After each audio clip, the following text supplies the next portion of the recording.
Yo, what it do? This is your brother Jay International tapping back in once again. Make sure you guys like, share, and subscribe this video, and let's keep it pushing, man. So on today's podcast, what I want to talk about is the current uptick in mass shootings, the current uptick of violence in the concept that we call the United States of America, in the words of Neely Fuller Jr. So what I want to talk about in terms of this is something that I already seen coming, that I already seen happening as a result of the culture of violence in the US of A. And it's interesting, right before this happened, I was having a conversation with some colleagues, and these colleagues happen to be people that just immigrated to this country from South America and from Central America. So basically I was asking them, hey, why did you choose to immigrate to America? What was the deciding factor? A large part of that, if we know why many people decide to immigrate to America from a third world country, is because they come here to seek opportunities that they feel was not available in their home country. And so they go off based off sometimes the media and movies and what they see as the USA being a land of milk and honey, and they go off of sometimes a relative or friends that may have made the trip here to the US. So they go off of that information to make their decision or base their decision on why they are migrating to the US of A. So outside of that, I wanted when I asked my colleagues that, I wanted to really understand get a better understanding of what made them want to migrate here. And they basically said, hey, the same thing. Hey, this is a land of opportunity. I wanted to come here so I can make a better life for my family. I said, okay, that makes sense. So I asked them, so what was it about your country that if you could have made it work, you would have made it work? Or what was it about your country that you didn't like? And they talked about the violence. They said, the violence, the crime in their country was one of the main, one of the reasons why they decide to migrate. And then I said, okay, well, I've traveled to a lot of these countries that a lot of people migrate here to from the US. And in particular, I've been to the countries that they had come from, countries, places in South America. So I was like, So one guy, right, for example, one guy, he came from Brazil. I think he came from Sao Paulo or, one of those cities. Another guy came from Puerto Rico.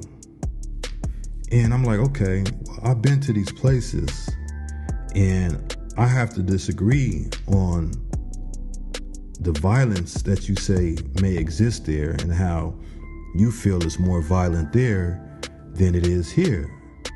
And I said, in my opinion, in my experience from going over there, what you don't have to worry about is mass shootings.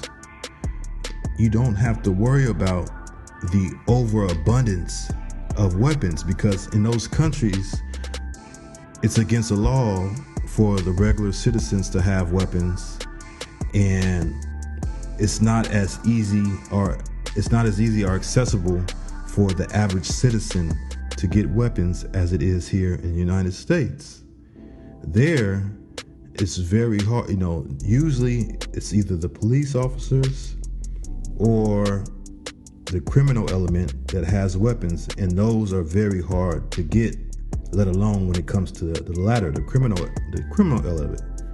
Whereas in the United States, you can go into any store, most, gun store. Sometimes it used to be Walmarts and store, basically gun shops and sports and goods stores, and you can just pick up a weapon. You cannot do that in your country. You cannot do that in Brazil. You cannot do that in Puerto Rico. And I said, for that fact alone is what makes the U.S. as violent as it is, as opposed to your country. Well, they brought up the, I understand that, but the fact that, in the U.S. you can have a gun to protect yourself, in their country they said you can't. So when it comes to being robbed, you're just going to be robbed, and there's no way to defend yourself. And I said, yes, that's true, but the same thing happens here, even if you have weapons. And also, there it's more poverty driven than it is greed driven. And so there, in my experience, if you move a certain way, you don't have to really, if you move a certain way in those third world countries, in my experience, you can prevent a lot of those robberies and burglaries from happening just by moving smart, carrying yourself humbly. Don't be walking around with jewelry.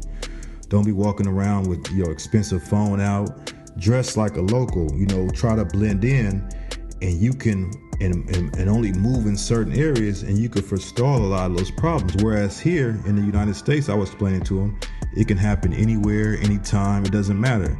You can be dressed humbly. It doesn't matter. And so this was approximately a week before this uptick in mass shootings happened. This was a week before the Buffalo mass shooting. This was 2 weeks before the shooting in Texas. And condolences to the people that lost their family members and the poor innocent babies too as well, man. It's very sad. But this was a week before all that, weeks before all that. And right when I said this to them, those things happened to follow on the next week or whatever. And it just goes to prove that what I was trying to explain to them, that you migrated here for opportunities, but don't think, understand this country is up there. They say Mexico is number one in violence. This country is right under there because the overabundance of guns and also the culture of violence that the United States promote, the culture of violence. It promotes in its movies, in its music, everything. It's books, just various forms on social media. It promotes violence. And in this country right now, you got a lot of frustrated people. You got a lot of division. The economy is not doing good. And then you have this element of racism, white supremacy that, in my experience, you see in no other country. Not even countries that you may perceive, like, let's say, Germany or Poland. The racism here is on a whole nother level. And so that goes to my point that in terms of these mass shootings, and since everybody's giving their view, I figure I give my view on it. In terms of these mass shootings, as long as this culture of violence still exists, as long as the easy access to weapons still exists, as long as a system of white supremacy exists, these mass shootings are going to continue. And the question is no longer if, it's now when and where. And I don't wish this to happen. Of course I don't wish this to happen. Nobody likes feeling like you can't go outside or nowhere is safe or you never know where it can happen. Nobody likes feeling that. I mean, it was just another one, I think the same day that the one in Buffalo happened, there was one in a church in California. So literally nowhere is safe in this country. Nowhere. You never know. You will never know where it's going to happen and when it's going to happen, because that is the current environment of this country that we live in. That is the current environment. As long as this system of violence, as long as this culture of violence and a system of white supremacy, racism exists,